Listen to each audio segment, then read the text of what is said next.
আগামী ২১ তারিখ সর্বপিত্র অমাবস্যা।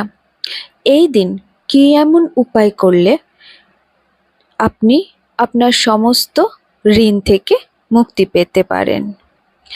এই দিন আপনি চিনি আর কিছুটা আটা দুটো সমপরিমাণে নিয়ে মিশিয়ে দিন, আর চলে যান আপনার বাড়ির পাশে কোনো অশ্বত্থ গাছের তলায়। এই মিশ্রণটি একটি পাতায় করে নিয়ে সেটি অশ্বত্থ গাছের নিচে রেখে আসুন এবং সেখানে দাঁড়িয়ে আপনি আপনার সমস্ত মনের কথা বলে আসুন। আপনি প্রার্থনা করুন যাতে আপনি খুব তাড়াতাড়ি আপনার ঋণ থেকে মুক্তি পেয়ে যান।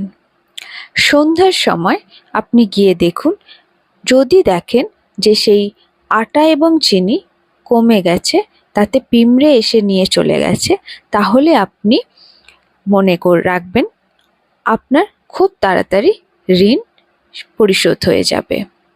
আর যদি দেখেন যে না, আপনি যেমন রেখে এসেছিলেন তেমনই আছে, তাহলে আপনার ঋণ পরিশোধ হতে একটু বেশি সময় লাগবে।